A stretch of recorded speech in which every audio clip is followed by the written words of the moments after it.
Thank you for having me. I'm Thomas Lochner. I'm the director of the Alaska Broadband Office. When I was first appointed, a lot of people came up and said, "Are you the broadband guy?" So that's generally what's stuck, is I'm the broadband guy. So we've got a very small office.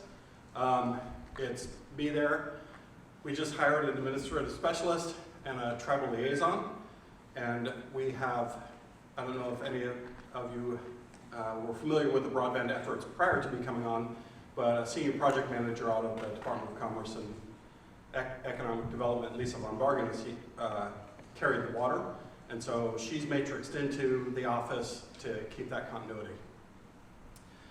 The Infrastructure Investment and Jobs Act that was passed had two items that concerned broadband for all the states. They are digital equity, and that was $640 million, and the Broadband Equity Access and Deployment Program, or BEAD program, that's $42 billion to be allocated among the states and territories. The digital equity side, the state of Alaska has got a planning grant funding for that, and we have assigned that to Rasmussen Foundation. They are running listening sessions to develop that digital equity plan. The short version is, digital equity is how to use it, BEAD is how to get it to you.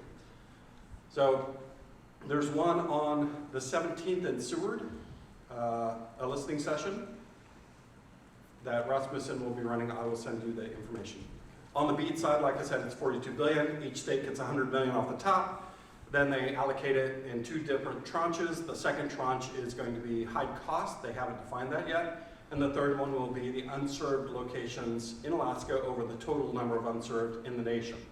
So as you think about it, it's going to be a relatively small fraction, but still is going to be in, I've heard estimates between $500 million to $1.2 billion that the state will get to build for broadband.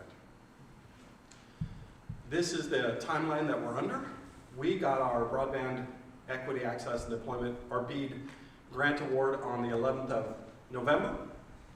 That started a ticker of 270 days, so that's due in August of this year. Additionally, once the NTIA comes up with their allocation, that will start another ticker for the initial proposal, which is developing the grants by which we will give the money out. The lower arrows are the more important ones. The Broadband Office is being very aggressive about being ahead of those timelines. So we're looking to file our 5-year action plan, and we'll need input from everybody by June 15th, and our initial proposal of all the grants that we want to let by 7/31. So it breaks down into unserved, underserved, and served. And so what does Alaska look like? Well, we're going to go with served first. Those are all the served locations in the state of Alaska. So we asked ourselves, well, gee, what is it about those locations that cause them to be served? Well, they're all on fiber. So those are the various fiber systems, MTA, GCI, ACS, quintillion fiber systems that are in the state. So then we overlaid all the microwave systems that are in the state, that's the light blue, and there are no served locations on microwave. Now, that doesn't mean there's not broadband. There's still broadband, but it's not at 100/20, which is what the federal government contemplates as a served location.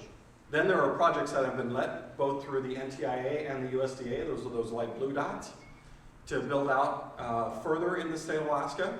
Once some of them are done, the red lines indicate the new fiber that will go into Alaska, and the gold lines represent the new microwave that will go into Alaska.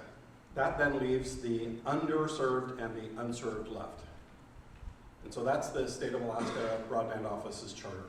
When you take out the noise of the fiber systems, the served areas and the projects, that's the problem that the Broadband Office has to solve.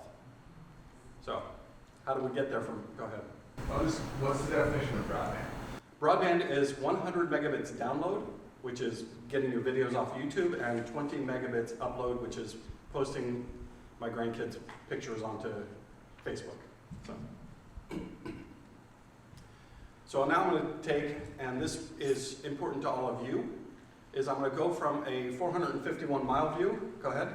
I was just going to ask, how do you, when you're implementing this, and I think about the cost of broadband Yeah. for some of these rural communities, how are we going to offset that cost? That's a fantastic question. The capital, or to build it, will be subsidized by the federal government. Part of the grant applications in that initial proposal, that mustard-colored section, will be, it needs to be affordable, sustainable, and scalable. So I have a bit of an economic background, and I have done an economic model so that as people put in for these grants, when they put in, they'll fill in the blanks of what their operating costs will be, their ongoing costs, and it's going to spit out a number that's either positive or negative. And if it's a negative number, they already know that what they're contemplating won't work. So it'll be an iterative process to get to a space where anybody who's, whether it's a tribal organization, a community organization, an industry organization, doesn't matter to the broadband office, it's open to everyone. Whoever applies will have to show that it's economically viable going forward. That's a great question. So I'm going to go from 450 miles to 350 feet. And so the FCC is offering up until, well, it's on a continuing basis, but in order to get into the NTI's funding allocation on June 30th, through the 13th of this month, they're asking folks to go in and look at their location and make a determination as to whether it is there's service available and at what level. And it's, you can see I put the URL at the top and bottom of this page, and it's on every page. So this is the United States, this is Alaska, and I randomly picked one location, that's that red dot there. This is the PDF, it's not the, usually it flies in, it looks really cool. So that red dot is Exquiza Lake. I had never heard of Exquiza Lake, I just randomly picked that. And it shows one dot there, so I went to Google Earth and said, hey, what does Exquiza Lake look like? Well, they found that dot, and usually I click a button, all those other red circles fly in, but they didn't find the other 13 locations on Exquiza Lake. And so I went into the FCC's mapping this morning, and it shows the exact same thing. But I also get, because of my position, I get the back end of their 1.5 mapping. All of those locations now show up on the FCC site. So they have been doing a great job in getting more and more locations in. When you're doing your challenge, you just click on that location and it'll show. You can either do a location challenge and say, gee, that's, you know, as you look up here, it's hard to see, but there's two other locations that they didn't have. They have them now. But if your location doesn't have a green dot or a red dot on it, you can click on location challenge and add your location, and then on service, you can click on that and add the service level that you get. The funny part about this graph is I know a lot of people who have HughesNet, and I don't know anybody on HughesNet who has ever gotten 25/3. So that's a very optimistic estimate on the bandwidth that that location gets. The state offered its challenge to the FCC's data. That's a kind of high level. We found right just under 370,000 broadband serviceable locations. So that's homes and businesses, but not community anchor institutions, so it doesn't count hospitals and schools. So now we're on to the 5-year action plan that we're doing. We're doing the 5-year action plan and the initial proposal at the same time. And it has 13 critical items that are necessary. We boiled, some of them were a little bit duplicate. So we boiled them down to 8, and those are those 8 that start with digital equity, inclusion, and external engagement process. And then we boiled those down to 3 broad categories that we have the team working on. The tribal liaison and the senior product manager are working on the outreach. I'm working on the network, and then we're all working on the logistical part. We're about halfway done with the logistical and a quarter of the way done with, well, actually we're a little bit more done on the network now. So let's get into the network. What we've done, you remember all those pink dots have now turned into salmon smolt. That's what it looks like to me, right? And I've drawn blue lines on the map. We've added fiber, and the reason that we've added fiber is because part of the Notice of Funding Opportunity that the National Telecommunications and Information Administration, or NTIA, has is that affordable means 1 gig over 1 gig.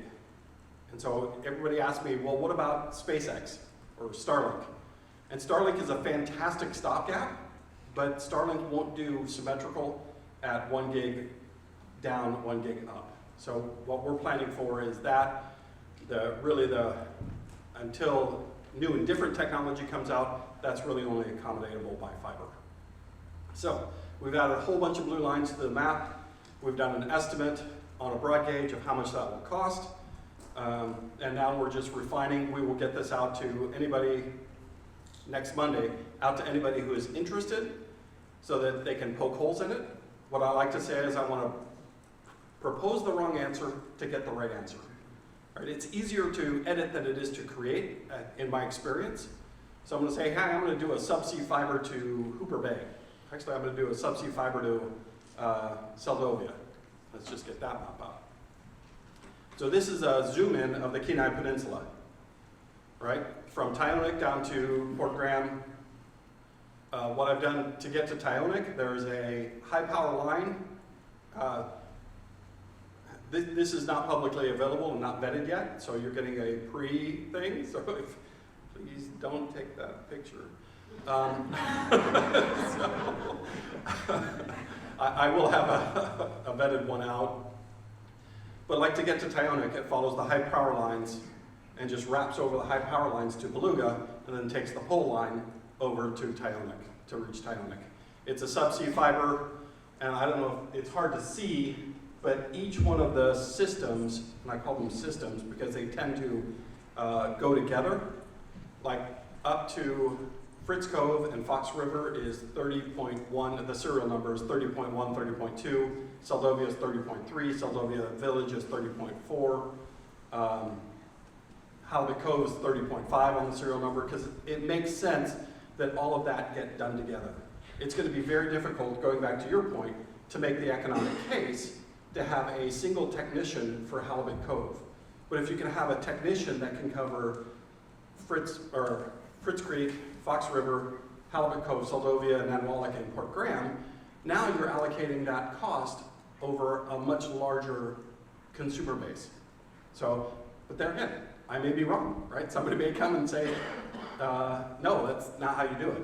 And we're going to be open to that, and we're going to take the best of breed from everybody's comments and come up with the grant proposals. Similarly, if you guys are extra ambitious and don't just want to look at the Kenai Peninsula, anybody can put in for the entire state. As long as they have the wherewithal and the economics pan out, we're not going to be, say, only GCI can go for the whole state, or only ACS can go for the whole state, or only ASRC or NANA. Doesn't matter. Whoever has the best business case in order to get internet for all or universal broadband service, we're going to be open for that. I went really quickly. There's the staff. I'll be adding the administrative specialist in shortly because she just started yesterday. And do you have any questions?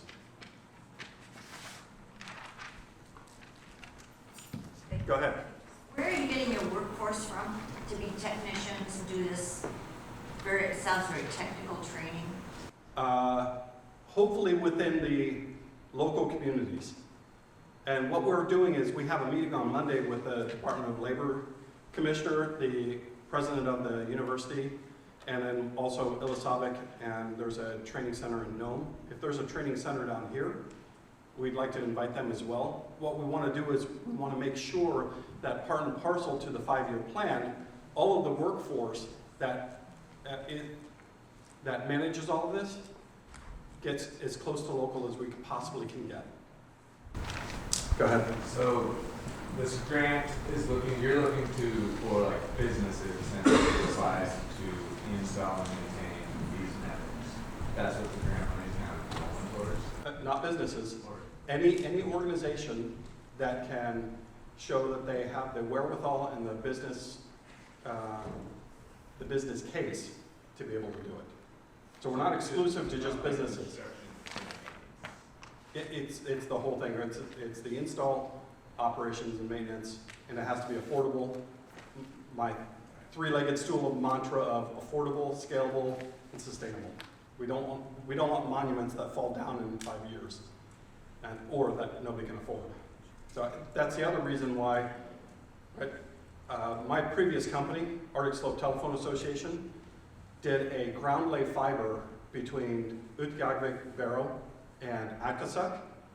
And what it based on was the university at Kupik Lake did a study and showed that if you lay subsea double jacketed, which means 2 steel layers around the fiber, subsea cable on the tundra, over 2 years it'll just sink into the tundra without any environmental impact. So that's what they did. They just laid it across the tundra. What we also saw was the lines that went up the Dalton Highway, stop me if this gets boring, the lines that went up the Dalton Highway, when they cut the tundra, that scar on the tundra, the sun hit it and it just keeps getting bigger and bigger and bigger. And so then you have to put in mats and you have to refreeze it and hope that the tundra will heal itself. But by laying it over the tundra, it just sinks in and there's no environmental impact. That's another key issue, is we want to have as little environmental impact as possible. The other cool thing they did is they put a bucket truck on skis and dragged it around the piston building. So, any other questions? All right, perfect.